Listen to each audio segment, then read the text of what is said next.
Alright. One last video. Well, I guess this is my very first video of the day. I was so wiped out yesterday, I just pooped out and fell asleep. I decided to do this unboxing again because I was so out of it last night. So it was super quick, so this shouldn't take too long. But last video was Spirit Island, and this one is Branch and Claw. So this was both in shrink wrap. They were in both the same box. Ordered them last week from Miniature Market, and I mean, all the other places had either the base game or the expansion, or the expansion, base game and no expansion, or the expansion and no base game. And Miniature Market happened to have both of them, so that's the way I went. Of course, Amazon had them both, but way too expensive. So, and ironically, this was the first game I ordered. After finding my new job, it was the first game I ordered. And since then, I've gotten Fallout and the big kahuna that I'll be unboxing later. So, Branch and Claw. Been playing this on Tabletop Simulator, and it added so much stuff. That's all I can emphasize. So we have the really excellent rulebook with the little manifest there, card reference or whatever, event cards. Explain how the new rules work. Rules updates. Wow, there's so many. I've been working off the print and play version, so I know the gist of the rules. So this won't be so difficult to incorporate. Although, I mean, there's a lot of, like, this is nice, big chart, so like a little chart. I don't know, I haven't looked through the original book long enough. Just through the unboxing I did last night. So I don't know if this is much different. But it's nice to have a nice big chart. And the only other chart I've seen like this is the Sentinels of the Multiverse chart. Like when it has all the scenarios and, well, it doesn't really have the scenarios, but it has like the list of the heroes and things in the original book. And I don't know, for some reason, I don't recall. This just looks nicer. It's blown up a little bit, I guess. And then it has new turn order and tokens explanations and a little clarification there, which is really, really nice. And then they have a link they can follow. I actually don't like these. The first time I saw something like that was in one of my first Kickstarter games, Apocalypse. You guys may have remembered that one. I used to really love that game though.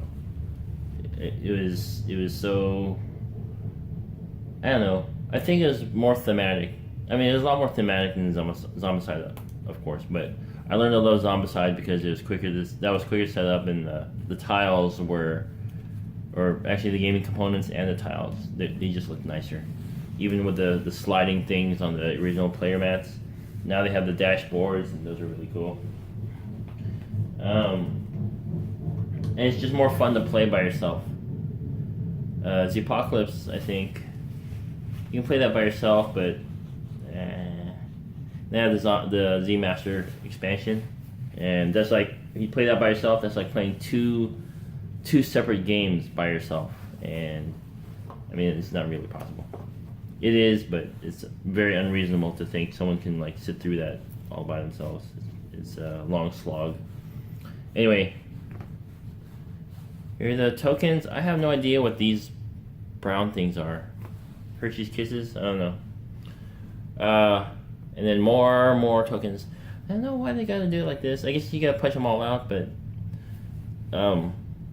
for me, I would have preferred them all grouped up together instead of staggered like that.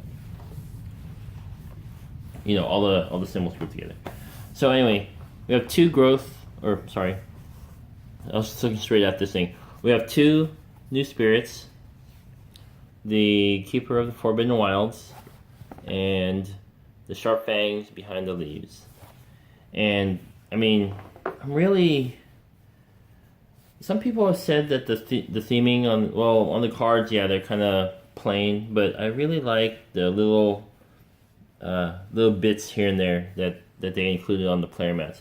One, that the color scheme is consistent throughout, so that's great. And two, well, it's a matte finish, which I think I appreciate, because you have all these other like glossy things from other games, and sometimes the glare hits and you're leaning different ways so you can see what's on the board. I like that. I didn't really check on the original game because I was kind of, like I said, I was kind of out of it. But in this game, or I'm sorry, in this expansion, they have like a little bit of art. You know, thematically goes with the spirit. So this guy is like a plant and tree guy. So he's got vines that go through here. And this guy, I don't know what this guy is. He's some dark mystery behind leaves. But again, through the tokens, or through where the presence goes, you have a little bit of artwork that fits in thematically. It would have been nicer if it didn't look like it was cut and pasted on there. It was lined up real nice, but it looks like there's these wisps or vines or something branching out this way. And if it had just continued, it looks like a graphic that they thought would be really nice to go with it, and then they cut and pasted it on there. Same with the vines. I mean, they kind of go out from nowhere. It would have just been nice to have been like maybe I don't know, maybe blow up a section of the main artwork and then just blur it out and then put it in the background here. Just an idea. I'm not a professional artist. I thought it'd be nice if it'd be a little more fluid or something. So we have the extension board. I don't know if it's the same quality. Now, so this was folded flat in the box last night. It is like 6 o'clock in the morning, and I was doing the other video at around 11 o'clock. So it sat here, and it's cold in this room that I'm in. And then so there's a little bit of bowing. I don't know if you can see that. It's not flat. A little bit of bowing now. And that's just a minor thing. I wonder if there's a neoprene mat. Maybe that's a Kickstarter thing. I didn't back the Kickstarter. There was a Kickstarter for the original game. I don't know about I have no idea if there's a Kickstarter for the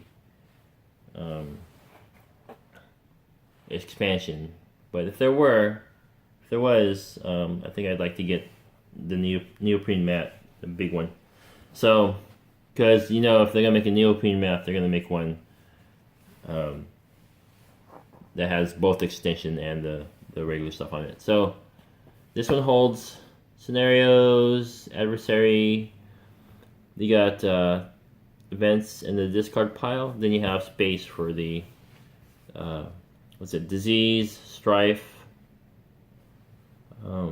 beasts and wilds tokens. So that's interesting. Additional rules. So then you have the invaders. I guess these are the scenarios. Let's see. This is, I love that this is all shrink wrapped and everything, but it's so tightly on there. I don't want to ruin the cards when you open them up. See, what did I just get? I just got One Deck Dungeon, the sequel to One Deck Dungeon, and one of the cards, at least one of the cards, there were like shavings of card pieces that now, from what I understand, there are still people getting their backer fulfillment. So I'm kind of guessing the owner of the store that I went to, he attends like all the all the gaming conventions, and has Kickstarter items. I think as soon as Kickstarter started offering retail packs and things, he jumped right on it. So I kind of got it. I kind of like that. What you call it? That when not just getting the new shiny, but like with electronics, I try to resist the early adopter. Try not to indulge too much in that, because early adopters always have to deal with a whole lot of headaches and things. But when it pertains to the games, I mean, you kind of, it's kind of a bummer, because I'm not one to, like, the game wasn't broken. It just was not, totally finished, I would say. It's like it's hot off the presses. So it came with sealed in the shrink wrap, with the cards and things. All the cards had like little shavings from when they were punched from the sheet or something. And in one card, it even had a little.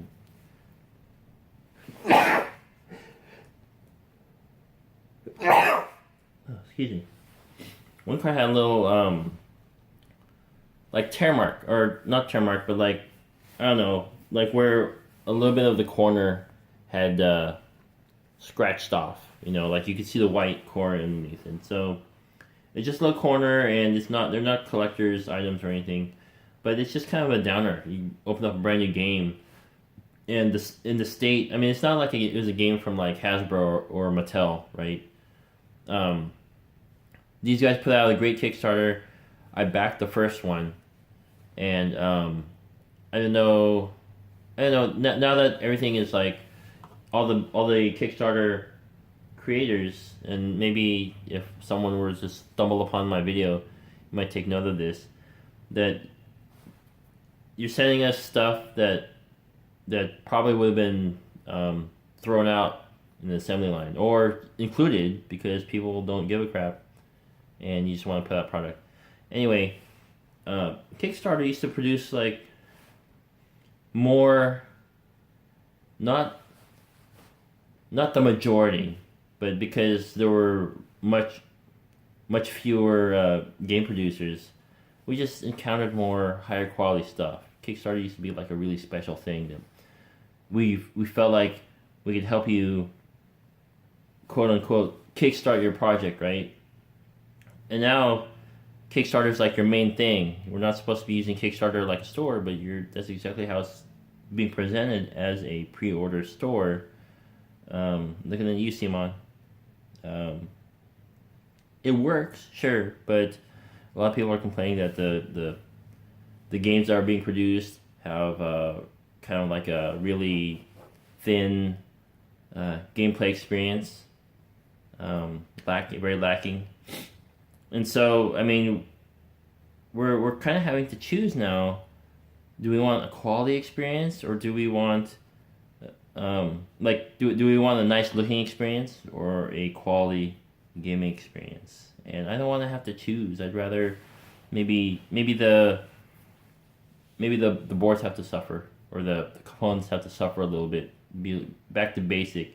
Maybe the expansions should be the blinged out bits. I know Broken Token and Meeple Source, and there are a bunch of other companies out there who are making a killing, giving us the ability to bling out our bits, and it's really nice to have some of that stuff included in the box. But I don't know. I think there just should be a balance. I mean, some of these things are so super expensive, and we know it's expensive on your end because you're transferring the costs to us cleverly with your words and stuff. And so a lot of people are willing to fork over the cash for it. I'm one of those people. If I have the cash for it and something wows me, I'm one of those suckers that'll buy something up just because it looks good. Looks good, sounds good. So that's my problem. That gets me into trouble more often than not. So, yeah, a lot of thoughts swirling in my head, but not to get too off topic. This game, while I'm ranting here, I'm looking at the scenarios, and I guess there's only one adversary. Let's see.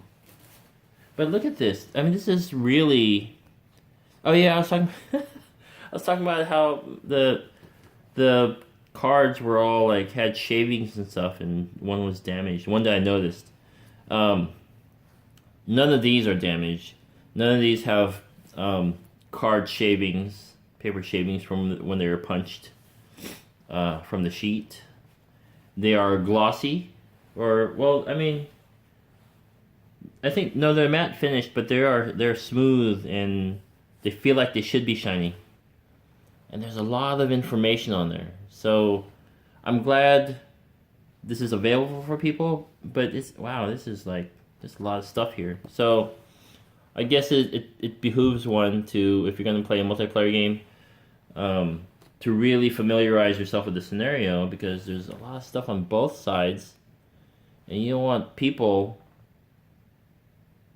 to be flipping back and forth while you're playing. I guess that's the co-op. Maybe that's what adds to the length of the game. But you have your setup. I mean, Sentinels of the Multiverse, the Flames of Freedom, the tactics game, had something similar for like the bosses, but there was so much less text. But this is nice. It's on the cards. Was it a lot of the scenario setup things were in their little comic book, and but the nice thing about that was once you set it up, you can put it away until you're done with the scenario. And then the hero cards and the villain cards had, well, I mean, they were all hero cards, because if you played the skirmish game, you could play the villains just like you played the heroes. But anyway, it had a little bit of something in the little comic book, and a little bit of something on the play mats, the play cards. But this is just, I'm almost speechless. So you guys who think I talk too much, you can thank them for that.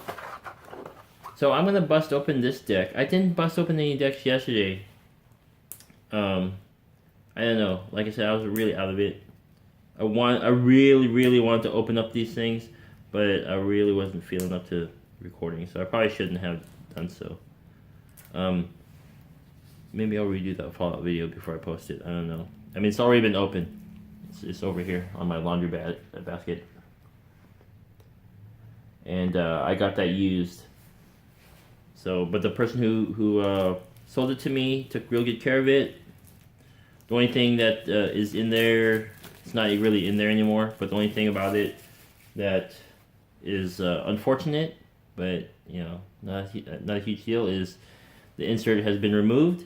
But you know, Fantasy Flight and their inserts are not a huge deal. So originally I was thinking I wasn't going to sleeve these cards because I didn't think it'd be really that necessary, but I have plenty of penny sleeves, so I'll be able to do that. And I mean, I don't think I'll be sleeving the Fallout game cards. Those don't actually need to be in your hands. And man, I'm really torn. It's getting so freaking expensive. Maybe I should just change to minis gaming like my friend has. I really like what people are able to do with the content about cards and things, and then maybe a few dice. And Fallout, I mean, the card quality is good, and it's still not in super wide release, and who knows, maybe Fantasy Flight Games will decide they don't need to tell people when they're not going to reprint games again. Thinking about BSG, which I do still have. I still have it in shrink because I want to crack it open, but then again, I can still borrow it from a friend. So, but when he moves away, because he probably will when his fiance finds, excuse me, when she graduates, she finds work. They'll probably move away, and it would be so dumb of me to have sold that core set. I love the game, but it would be really dumb of me to sell that, knowing that I probably won't be able to replace it. So we got major powers here. and the artwork is still, I mean, it's good, but it's not, I mean, like, this is really, they have a lot on there, and it's got so much detail, and they shrunk it down. I don't know. Mixed feelings about the artwork. I think it's good artwork. I wonder if the same person did it. But they kind of remind me of, like, Magic cards. There's a lot of content here. I don't know what someone was saying, that there's a lot of wasted or it's bland. I think they had the expansions in mind.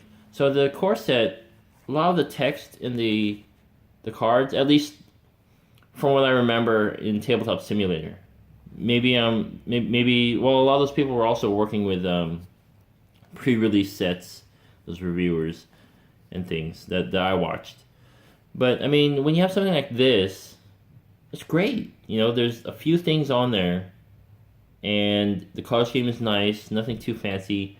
And then the whole functionality of it, you know, when you have your resources, something you can't really get perfect on Tabletop Simulator is you can stack the cards, you know, because I don't know if you can turn it off, but when you stick them this close together, sometimes they just go boop, and then they group automatically, and then you can't see. But yeah, just lay out your cards, you got your resources here, and it's easy to peek at to see what you have. But when you have just a few items on there, and there are actually quite a bit of symbols on there, it's great. Like the newer Magic cards now,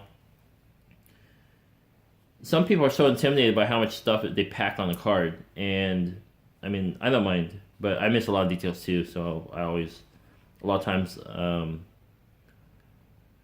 now it's been a while since I've actually really played Magic, but the later cards, the latest cards I had played with, there was so much stuff on there that I would miss a detail here or two, and then I'd play my deck, I'd build it, and then people are like, "Oh no, that's not how that works," and point out certain things I totally missed. Anyway, so now I think there's plenty there, and it fills up the emptiness that was in this artwork, but they keep it consistent.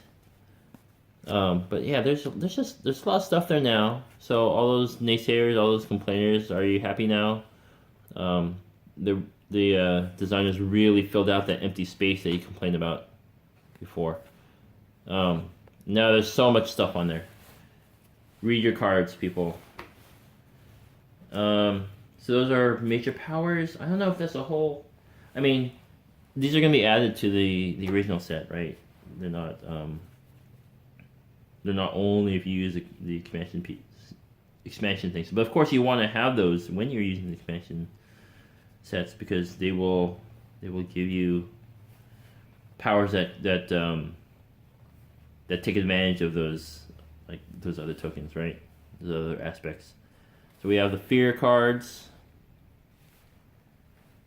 I still don't know what these do. That goes to show that I really didn't learn the entirety of how to play. I just wanted to know how it worked, really, on Tabletop Simulator. Events, which I did not play with. I was playing the basic game, so these are all new to me. I knew they existed, but wow, there's a lot of stuff on there. Alright. And then,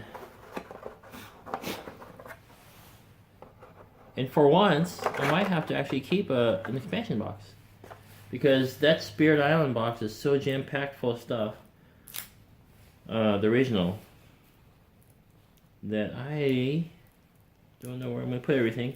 I mean, I guess I could take out the insert, but then for a cheap little insert, it actually works quite nicely. Kind of like the Seasons insert. You could was it Seasons? Well, the Seasons insert is pretty functional. They fit more stuff in there. It's actually not that. I was thinking more like the Archipelago insert, where you could take out the little map section, and that was like a nice little extra, not really necessary, but it was nice to keep those things corralled. So we got the Healthy Island, or the Blight. Well, these are pretty thick cards. I mean, I feel like they are. I feel like there's a lot of cards there. There's 8, so it's nice thick card stock. Healthy, the Island cards, the Blighted, healthy. So it's nice that there's a bunch of those. We have reference cards. So in addition to the stuff on the back of the manual, you have the reference cards, one for each player. Excuse me. Yeah, it'll tickle my throat. Choice events, they're all the same. And then you have the, what are these, the power cards for the 4 power cards each, unique cards. Oh, the starting hand, that's right. Ooh. See,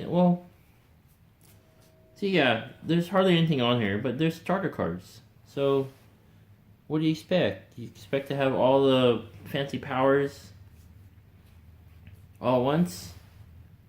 Right? So they have all their old artwork in the back. Let's see. There's this guy. Yeah, I've got my big thumb in the way. That looks pretty scary. Prey on the Builders. Like a good old-fashioned horror movie. Except everyone's a killer. Like, there was a game I saw somewhere. Maybe it was a video game. But anyway, we got a whole lot of minor powers. Oh, here's some more major powers.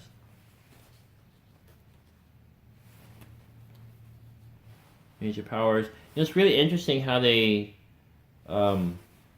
divided each deck. They fit perfect. Each half fits perfectly in here, right? But now you have major powers, and if I stick these on here, they're gonna slide around, and then you have a bunch of minor powers. I just wish they would. I know this is kind of how they come off the sheet. I wish they would just plan it better, so that we could have a compartment just for major powers and one for minor powers, or one just for the powers in general, right? So I could fit everything back where they came from. Now I'm going to be sleeving these probably because they're nice, and I don't want to have to buy this game again or any part of it or ask for it again. Usually I just sort of, something gets damaged, I figure something out. Maybe I'll get a magic card because it looks like the same size stock. I'll get a magic card and like one of my land cards or something, and I will just even my cards are like they're bowing a little bit from being in this room. I'll get a magic card and maybe, because I don't have a printer, I'll ask one of my friends to print out the graphics of one of the cards I'm missing if I can find it. Because you know they have someone out there who scanned them all. That's how they got to Spirit Island, or that's how they got into Tabletop Simulator. Anyways, first place. And I asked them to print out the card face, and then they don't have to end up sleeving all the cards. Actually, I won't, because there's no secrets here. But yeah, I will have to sleeve that card at least, and yeah, it'll just be a bummer. So, because you'd put the graphic onto the magic card and then throw it in the sleeve, and that'll be your replacement or something. So, hopefully that doesn't happen. Sleeves, sleeve your cards, people. I got. Now I only have a few minutes here. Wow, what a difference a long nap makes. Now I only have a few minutes, but I got Hero Realms, and we were playing. I want to show it to my friend because he actually sold it to me. We backed the Kickstarter, and then I ran time and money, and so he offered to sell me the game because he has so many games already. He offered to sell me the Hero Realms, and if I wanted it still. So he received it. I was like, yeah, I got money again. Give it to me. And I enjoyed it. And so anyways, I went and showed it to him, brought it to his office. And we played, the campaign, the co-op campaign, right? We tried it out. And at the end of the night, it was a couple hours. We're sitting in the office chairs and in one of the conference rooms playing. And cleaning up, and he's like, "Oh, there's one card on the floor," and he picks it up, and he had been running over this thing all night, pretty much. I forgot which one it was, but it was not one of the starter cards, to say the least. And so I was like, well, don't. I was kind of put off by it, but at the same time, I was like, this guy, if he would replace the whole damn game if I told him that's what I needed him to do to make things right. But it was just one card, and there was at least two of them in the deck. But I had some. Usually, I put most of my cards in penny sleeves, and I had this one in a premium sleeve, or not too fancy. It was $4 a pack, right? $4.50, and I think they were Fantasy Flight matte finish cards, so black mattes, and so or matte black. Sorry. Anyway, I had in one of those sleeves, and I went home, and I pulled the card out of the sleeve, and there were really, you really couldn't tell someone had run over them with an office chair. There were some things, I could see, not really creases that went all the way through the card, but wheel marks. And I threw in another sleeve, and then I went to sleep. And then the sleeve, I woke up the next day, the sleeve from the previous night was all marked up and stuff. I could probably still use it, but, not really, because you could identify the card with it. But I showed my friend, we played again, I shuffled up the deck and I said, I challenge you to find the card that you ran over the other day. He couldn't find it. I can sort of tell if I really examine the card, but the sleeves do make a difference. And so for the games that don't mean a whole lot to you, or you don't think will end up on the floor or with the Cheeto marks on it, penny sleeves all the way. But the games that you really care about, those sleeves do make a difference. So that's my PSA for the night, for the day. Hope you enjoyed the video, and I hope I didn't rant too much. See you guys later.